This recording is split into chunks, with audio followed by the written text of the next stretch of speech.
You're listening to Civic Media. You can tune into any of our live shows on any radio station across the state with the Civic Media app. Find us in your phone's app store and listen anytime, anywhere.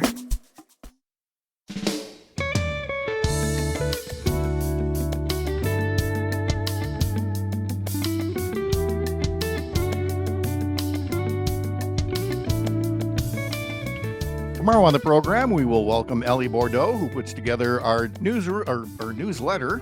You can get it every weekday morning at upnorthnewswi.com, and I'll tell you all about what's in today's issue of the newsletter in just a couple of moments here. But first, I wanted to go over one of the headlines from yesterday where State Attorney General Josh Kaul filed an appeal in a court case where a Waukesha County judge has tried to throw a big old wrench into next year's elections. I mean, perhaps plunging next spring's elections into chaos over something not necessary. Unless you're a conservative who believes that scare tactics are the only way that you can win an election. That seems to be the only justification for this. If you want to learn more, Molly Beck from the Milwaukee Journal-Sentinel has a great story about it that she's put up. And it's all about appealing the order by Waukesha County Circuit Judge Michael Maxwell from earlier this month that says the Wisconsin Elections Commission must review the state's voter rolls to determine whether anyone who is not a U.S. citizen is registered to vote. Kaul is saying that is not needed. There's been no evidence presented of irreparable harm or failing to notify even one non-citizen who had voted or registered to vote in a Wisconsin election. And yet, Maxwell initially ordered election officials to verify the citizenship of any new registrants as well, but agreed to hold off on that portion of the decision, but is still making the state, if this order were to hold, go back into the voter rolls and check on 3.6 million people in the voter rolls and somehow check their citizenship status. Now, he doesn't exactly say how. The judge says, well, the DOT has records. Well, yeah, but not every undocumented immigrant has a driver's license. So there's really no mechanism to do this. And the Wisconsin Elections Commission has said, we do not have the resources to check the citizenship status of 3.6 million people before the next election, which is the spring primary election next February 18th. The judge, Maxwell, said in his ruling that the Elections Commission is, quote, violating state and federal statutes by maintaining an election system that potentially allows individuals onto the voter rolls who may not be lawfully entitled to cast a vote in Wisconsin. Wow. The word potentially is doing a lot of heavy lifting in there. There is no evidence at all that non-citizens are voting, and certainly not in bigger numbers big enough to swing elections. As we seem to have to note over and over and over again for folks in the back row and the far right of the auditorium, why would someone undocumented try to vote and risk being caught and deported? In what fantasy of yours is that an actual thing? As noted in Molly Beck's story, state law currently requires voters to attest that they are U.S. citizens. It does not require elections officials to obtain proof, and yet that's what the judge is doing, which, like I said, is a big project to take on to retroactively check the citizenship status of 3.6 million voters. Maxwell said this in his decision, quote, if one non-citizen is present on the voter rolls and thus can cast even one unlawful vote, there can be no doubt as to the injury to every other lawful voter in Wisconsin whose lawfully cast vote could be canceled. Were this to happen to a Wisconsin citizen, the damage to the right to cast a lawful ballot would be irreparable, and there is no other remedy available at law to cure it. Drama much? Can we please bring this back to reality? Let's, shall we? In this case, in the example I'm about to give you, the State Elections Commission is the U.S. Post Office, okay? It delivers all the mail that comes in and appears to be properly addressed. Even the mail that it turns out falls under the category of mail fraud. Think of scams against the elderly, the infamous Nigerian prince inheritance, telling veterans about non existent benefits, pyramid schemes, sham vacation rental offers, and so on. They all get delivered because the post office delivers the mail. If someone is caught doing something illicit through the mail, that's mail fraud. They get charged and punished. Everyone else gets no disruption in their mail delivery. So now imagine if Judge Maxwell were Postmaster General and he were to say this. If one piece of mail defrauds an American, there can be no doubt as to the injury to every other American whose mail might also be fraudulent. Were this to happen, the damage would be irreparable, and there is no other remedy to cure it. And so the post office would have to somehow put the brakes on delivering the mail until they can somehow create a process that ensures that nothing that constitutes mail fraud goes out. Or hear me out here, you go after the mail fraud and the voter fraud when there is evidence of a potential crime. Look, I don't know that everyone would agree on whether any particular judge qualifies as a so-called activist judge. But I think if you're answering the question in the blind, most folks would say that creating a solution in search of a problem probably checks that box. And that's what we have in this order by the Waukesha County judge. And it is why Attorney General Josh Kaul is making that appeal. And tangentially to this conversation, what we said last week, as first mentioned by Dan Schaefer during his visit last Tuesday, Josh Kaul decided not to run for governor and decided instead to run for a third term as Wisconsin Attorney General. And that can turn out to be a very good thing for the state, because without a strong attorney general who's focused on the law as it relates to the real lives of Wisconsin residents, you risk having an attorney general, as well as a governor, legislators, and everybody else, who insist on trying to bring politics into every aspect of our lives, no matter how much it may inconvenience all the rest of us, so that they can push through or ram through a partisan political agenda. Today's history lesson is on the way with the aforementioned Kim Kardashian, meatloaf, and Elvis, and more.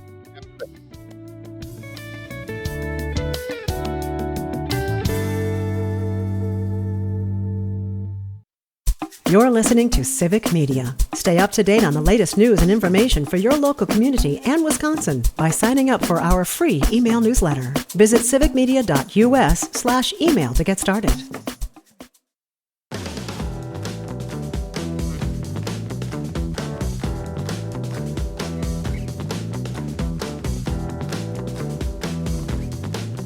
This next topic is a little more on the mature side when it comes to politics, policy, and the real world impact on people, and includes discussions about sexual assault, but also about the medical decisions that have to be made by families.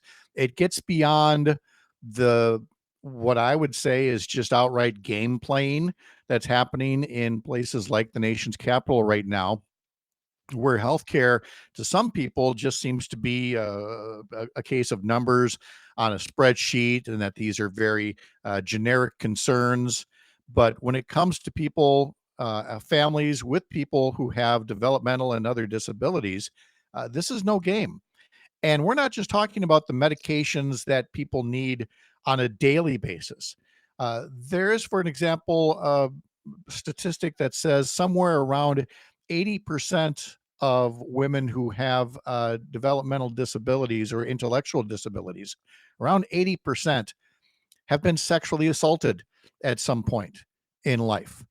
And so access to things like contraception and the full range of reproductive health care services is vitally important, and yet is under threat in so many ways, through Medicaid cuts, through cuts to premium tax credits that make health insurance affordable through the Affordable Care Act, and much more.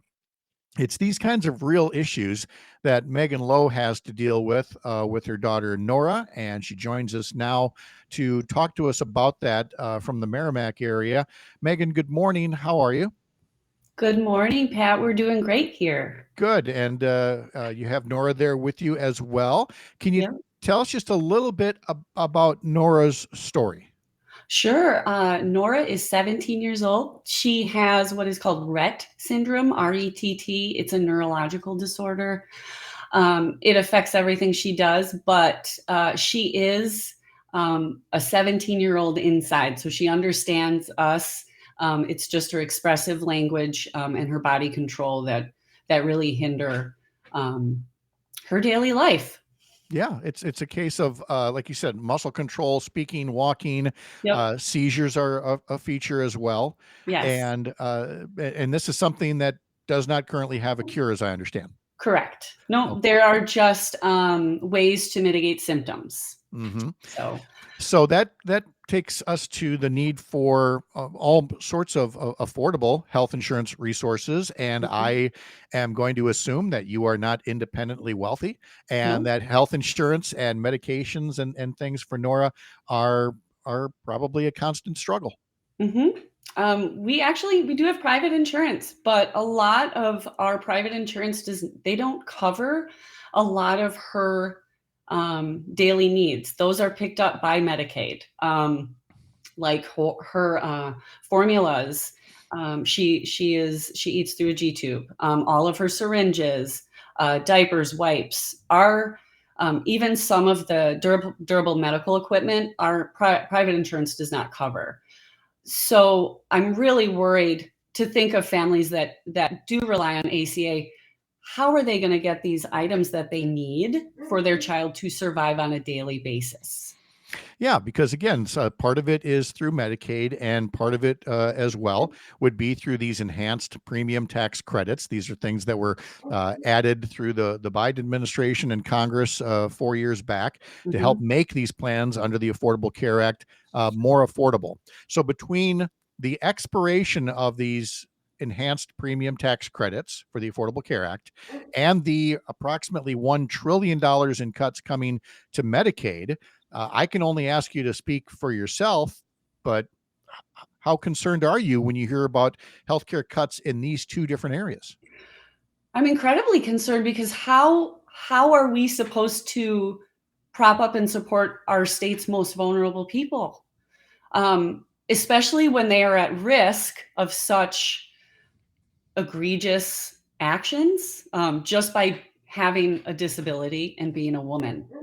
The fact that under the Affordable Care Act, birth control is free with insurance. There's no copay. I If they let these premium tax credits expire, women will lose coverage. They're going to lose protection. I don't understand why they're trying to get rid of tools in our toolbox. As caregivers, these are off ramps that we need to have access to, and they're taking them away.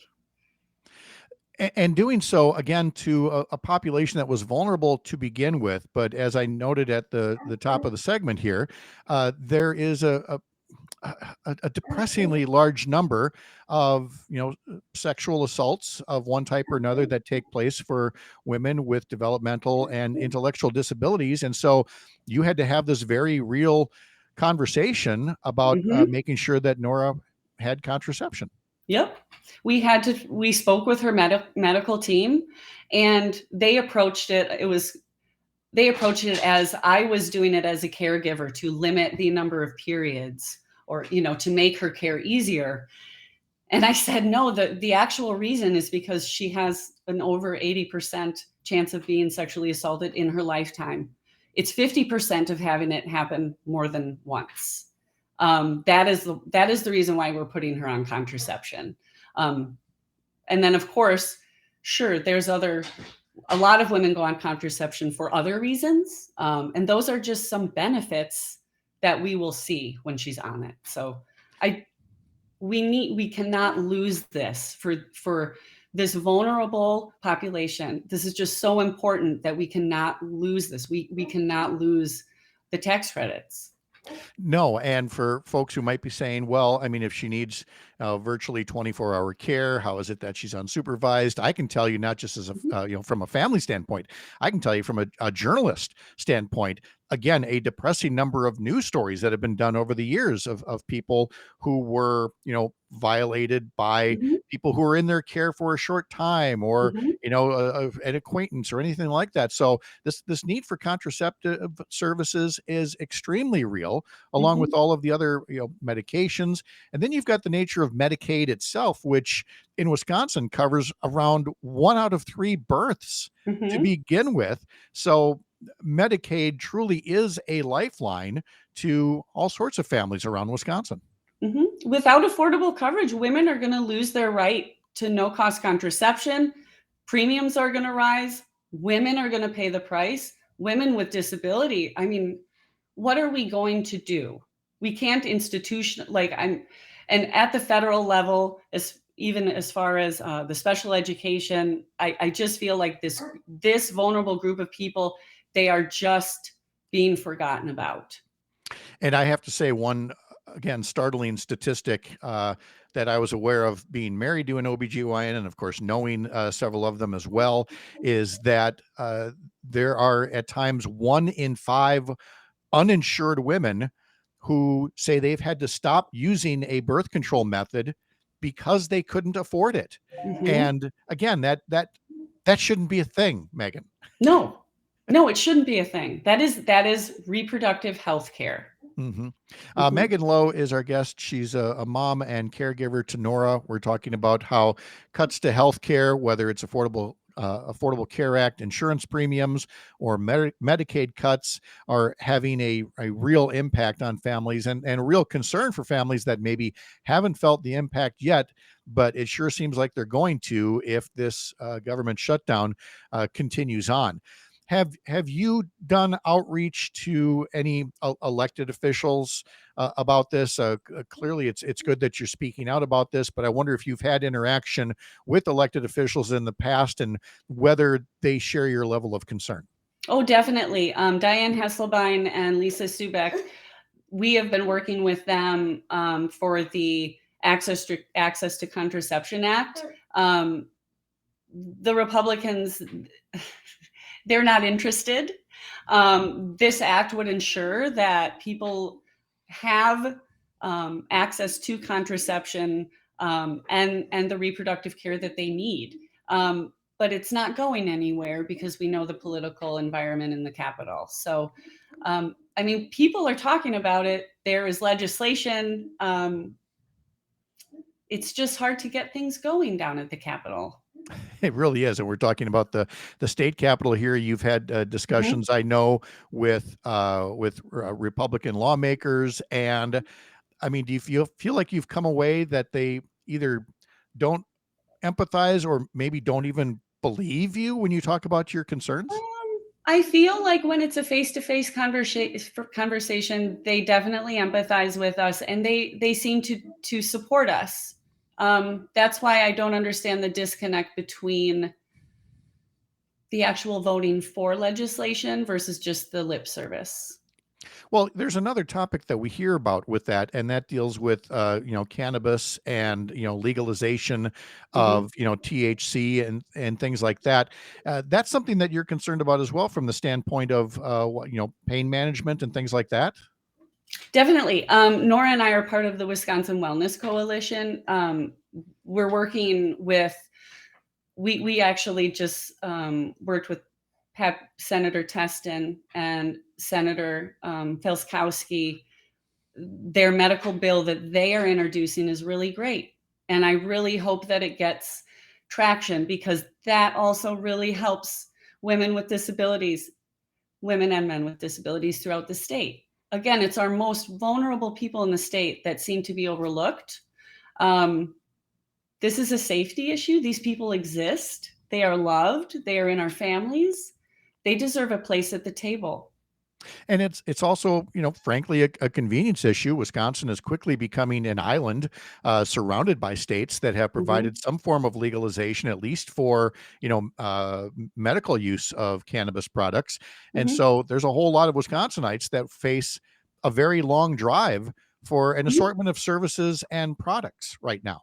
Well, I'm a breast cancer survivor. I was diagnosed in 2023, and I have utilized our neighboring cannabis for my treatment and to get better, and it was amazing. Mhm. And I testified to that. I feel like there are a lot of issues in the state capitol that they have the support, the Contraception Access Act, cannabis. The Republican legislator is just not letting those bills come forward. And there is support, and it's very sad to see. It is because, again, at both levels, at the state legislative level and at the federal congressional level, there are things that can be done at the federal level.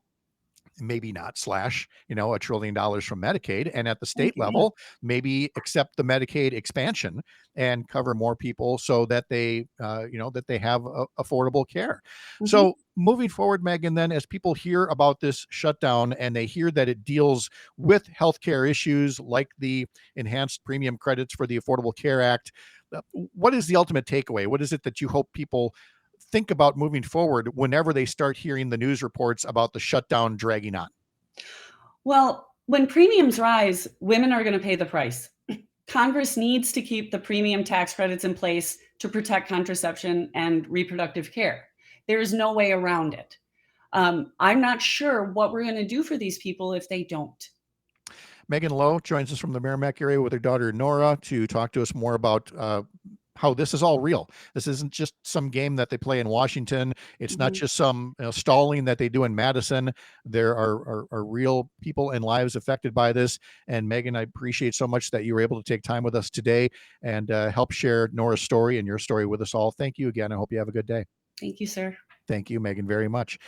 Still ahead, coming up in the next hour, we will be talking to Sean O'Malley about your money and the markets. We'll be talking to Chad Holmes from 98.9 WXCO in Wausau, and of course, catching up on the week's political news with Joe Zepecki. I'm Pat Kreitlow from Up North News. This is the Civic Media Radio Network.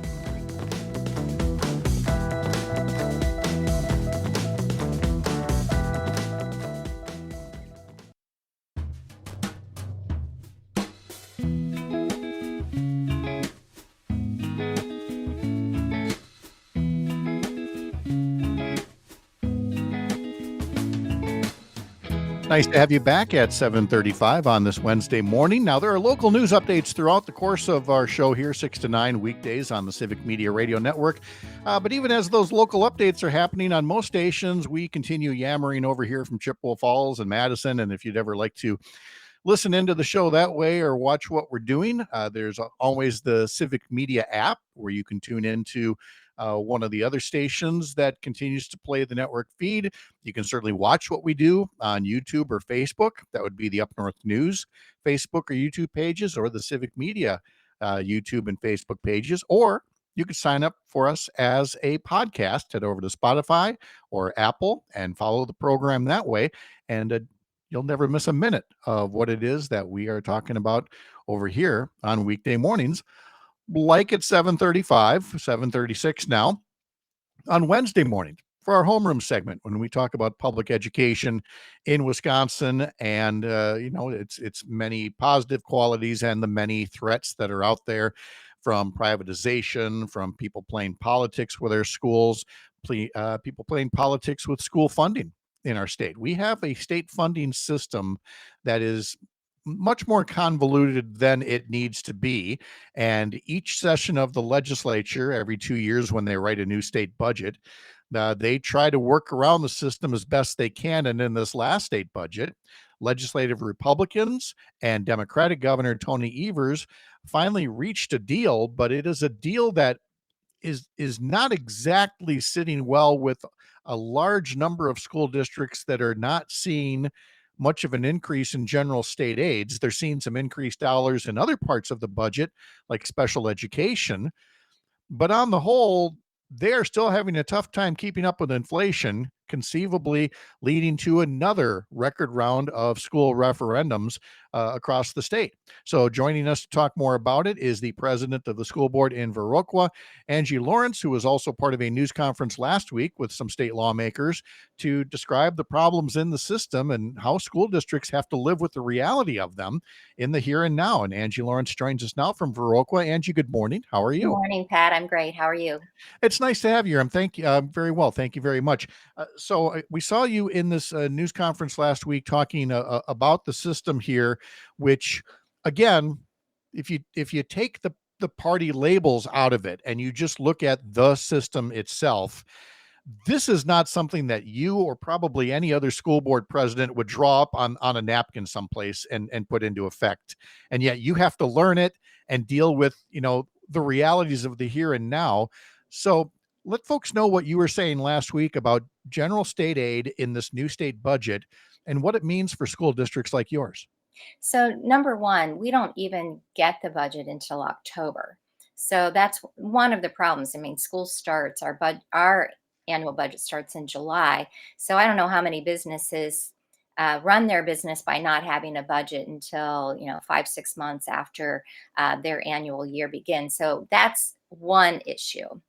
So when this recent budget came out and their decisions, it affected a lot of school districts, millions and millions of dollars that they thought that they were going to receive, and then they didn't receive.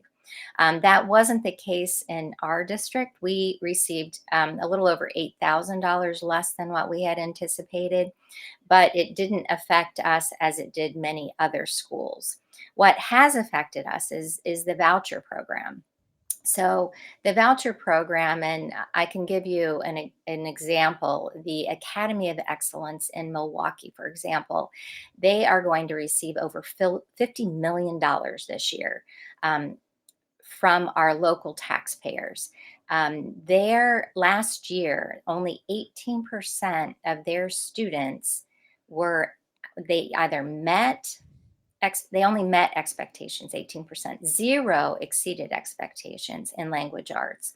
And then in math, only 13% of their students met expectations, with 0% exceeding expectations. I don't know about anybody out there, but if your school district had that type of success or failure, I think that you would be trying to contact the DPI. You would try to get the DPI in there. You would be trying to perhaps close the school because they were incapable of meeting the expectations for children and their educational outcomes.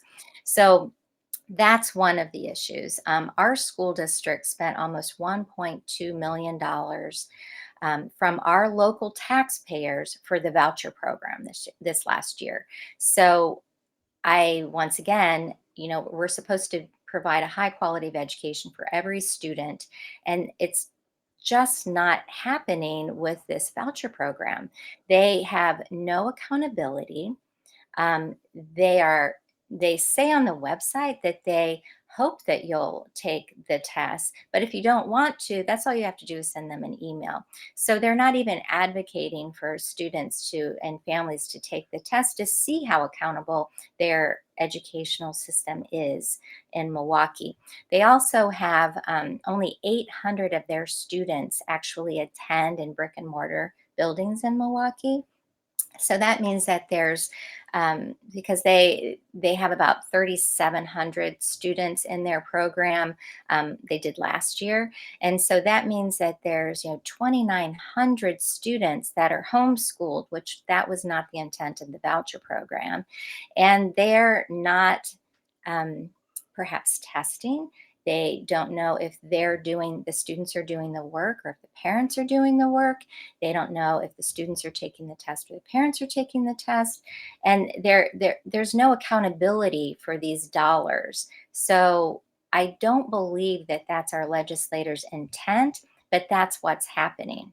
It would be like the Viroqua Area School District saying, we're going to create a voucher school because we have brick and mortar, and we're going to include all of the Amish population. And we're not going to have licensed teachers. We're just going to let them teach.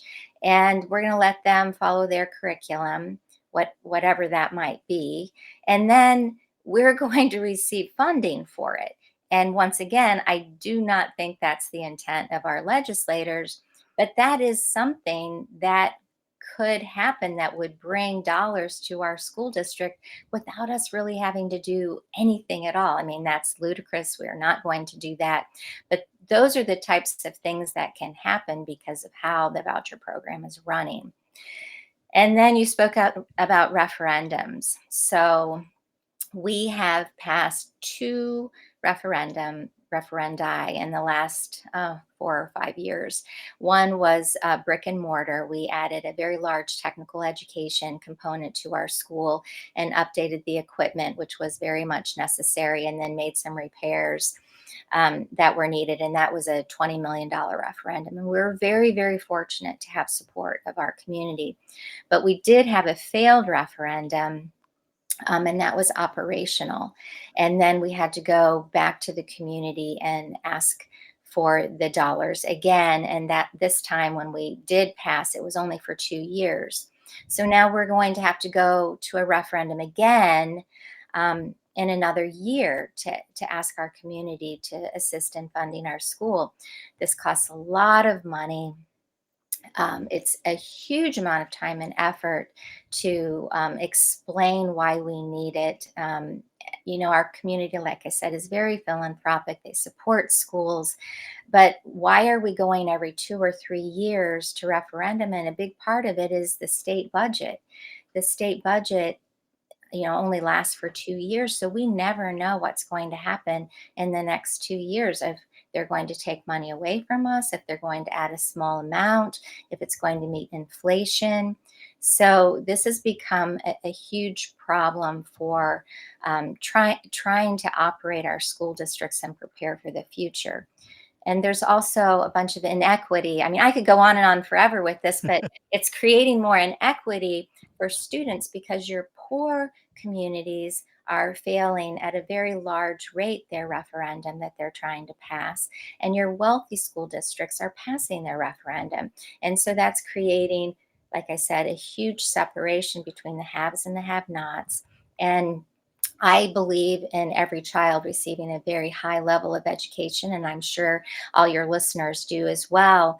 But why is our state and all our tax dollars not going to the state, and then all of those dollars are being dispersed equally with every student versus having to go to a referendum and trying to pass something and spending, like I said, a very large amount of money, a very large amount of time and energy, and you don't know if it's going to pass or not. No. So how do you keep your teachers? How do you keep your programs? It doesn't make any sense. No, there's such uncertainty as a result of the system. Angie Lawrence is the president of the school board in Viroqua, and we're talking about the many flaws in the system that were, frankly, only exacerbated by this new state budget. And for all the wisecracks about people talking about government schools and resources, well, imagine how much fewer the challenges would be if you weren't skimming nearly $1 billion a year off the top and taking that away and giving it to these schools that are not accountable, that are not nearly as transparent, that are doing things, like you said, where their students are opting out of standardized tests at an alarming rate and leading, therefore, to more referendums. The system, as much as we say there are problems with it, the fact of the matter is the basics are pretty easy to understand. We have a Wisconsin Constitution that says that education should be supported in as uniform a way as practicable. These are things that we can get back to those standards. There was a blue ribbon commission dedicated to fixing this system with Republicans and Democrats on it, and yet nothing has come of it since. So, Angie, this is just all to say, we can identify the flaws in the system. We can also fix the flaws in the system if we could get lawmakers that wanted to take your concerns seriously. Well, it's not rocket science. Right. I mean, you're talking about deferring tax dollars, property tax dollars from different communities, having to raise those tax dollars versus the state saying, you know what, we're going to raise taxes and it's all going to go to schools not all of the dollars, obviously, but it's going to go to schools so that every child in the state of Wisconsin receives a high quality education. And taxpayers should be able to understand that because they're already paying more in property taxation by passing a referendum. I mean, and schools are fiscally responsible. It's not like we're spending needless dollars to educate our kids. And the budget is not meeting inflation. Our state is becoming funded at a lower rate than all of the others, than not all the other states, but it's I think we're 24th right now. Don't quote me on that as far as state funding. So we can do way better. Oh, yeah. I mean, there was once upon a time when Wisconsin was in or near a top 10 for Yes. support of our public schools. Some politicians said that was too much. Well, now as we're dropping to the middle of the pack and below, you wonder at what point they're going to say, okay, that's enough. We don't want to fall to the very bottom. Well, unfortunately, it seems like some politicians want exactly that as part of the ongoing push to privatization. And it's what we follow in this segment with good people like Angie Lawrence, who serves as president of the Viroqua School Board. Angie, I really appreciate your expertise and your service. Thank you so much for joining us today to share more of the background about it. There's one more thing. They say that they're funding students that have some type of a disability, Yep. but actually, if you look at how their formula works out, we're not receiving hardly any dollars for students with disabilities. Exactly. More things to examine there. Thank Angie, you. thank you. Have a great day. You too. Bye-bye. All right. Coming up in the next hour, we'll be talking to Earl Ingram of the What's Going On with Earl Ingram podcast. That and more still ahead. Dr. Kristen Lyerly joining us at 8:35. I'm Pat Kreitlow. This is the Civic Media Radio Network.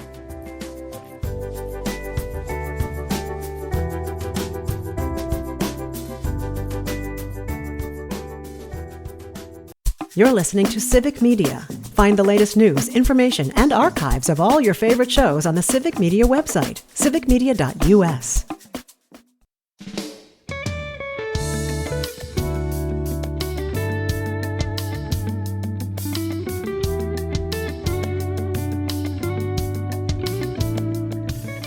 Just about 6:23 right now, and I have the unhappy duty to tell you it's still dark out there. Oh, well, seasons change. Winter's still approaching. What? We're talking about Christmas shopping. Of course we are. Coming up later today across the Civic Media Radio Network, Matt and Air on Air follows this fine program at 9 o'clock. Deborah Cronmiller from the League of Women Voters will join Jane Matinair and Greg Bach. Again, that's about 9:35 that you can catch Deborah Cronmiller from the League of Women Voters.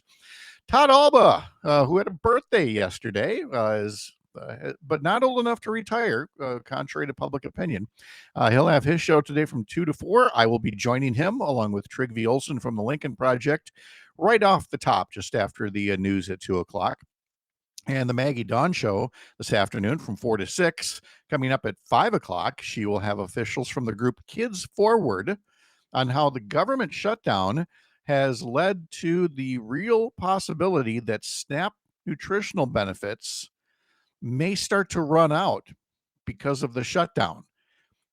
So again, you've got Donald Trump, Derek Van Orden, and friends who would rather see families lose out on their food assistance and see health insurance costs rise to pay for tax cuts for billionaires rather than run a government in a functional manner.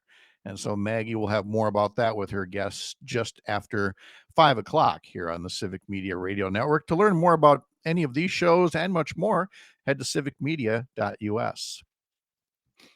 Well, here's something absolutely nobody's been asking for. The headline from Hope Carnop in the Milwaukee Journal-Sentinel: Wisconsin Republicans introduce bill to allow concealed carry without a permit and propose stronger constitutional right to bear arms. Stronger right to bear arms? Allow me to steal from Jon Stewart, who says, if more guns make us safe, when does that start? We are already a nation awash in guns. We are a nation awash in blood. From all of the people who die from gun violence, from accidental gun discharges, from suicides, and more. And yet, there are now Republican lawmakers who've introduced several bills aimed at expanding access to firearms, including allowing for concealed carry without a license, without training. Why? Who is asking for this besides the mythical next mass shooter that you are encouraging were these bills to pass? And of course, they won't pass. Governor Tony Evers is still at the helm. He still knows how to operate a veto pen. So once again, these are lawmakers who are wasting your time. They're wasting taxpayer resources to make a political point, to go back to their districts and say, gosh, we tried to put more guns in the hands of more people without training and without licensing, knowing that we're increasing the odds of mass shootings and violent crime and gun accidents. But that mean old governor wouldn't let us do it. Could I kindly suggest you just put out a press release saying, hey, if you elect a Republican governor and a Republican legislature next year, here are the bills we would introduce to increase the odds that you or somebody you know would get shot. That press release will cost a lot less than the process of writing these bills, introducing these bills, having to take up time for committee hearings, even conceivably passing them, as ridiculous as they are, having the governor veto them, come back into session to attempt a veto override, which would fail. You've got people like Senator Andre Jacques and others who are saying, like in this quote from the story, for many Wisconsinites, firearm and archery traditions are more than recreation. They're a way of life passed down through generations. Yeah, they are. And they will continue to be, because the people who do hunting and sport shooting and archery and everything like that know to go through the processes to get a license, to get trained, to take hunter safety. That is not the same as basically rolling a truck into the middle of town, dumping a bunch of guns on the streets and saying, have at it, gang. These are the people that love to point to a Milwaukee or a Chicago or other places and say, oh, look at all the violent crime there. They love to trash Milwaukee and other places. And then they propose bills like this that are going to put more guns into people who aren't trained, aren't licensed, aren't vetted. What a waste. Meanwhile, Republicans are recycling a candidate for Attorney General.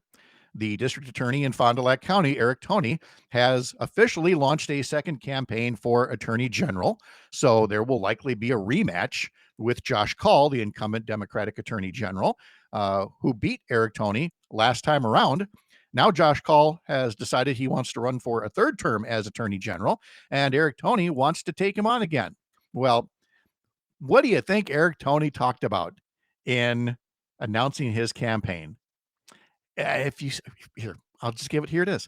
We have also seen Milwaukee crime spiraling out of control. We see reckless driving where we know people are afraid to go to the city of Milwaukee. People avoid it altogether, and that should not be the case. Milwaukee is the largest city. It should be the engine that drives our state forward, that people feel safe to go and visit and enjoy the beautiful city of Milwaukee. Have you seen the attendance figures at American Family Field and for Bucks games and for Summerfest and the Milwaukee County Zoo and all kinds of other areas where people love to go to Milwaukee to dine and to recreate and to visit? They know the places that they want to go, but it's such a convenient, easy talking point to bash Milwaukee writ large, as if you're going to do something about it as Attorney General. Oh, by the way, he did bash one other group while he was there, immigrants. Because again, it's just a broken record with these folks, including the broken record of recycling a failed candidate. There's today's segment on not so great ideas. How about we go to today's history lesson? You want more Taylor Swift? I got more Taylor Swift for you. It's right after the Midwest Farm Report here on the Civic Media Radio Network.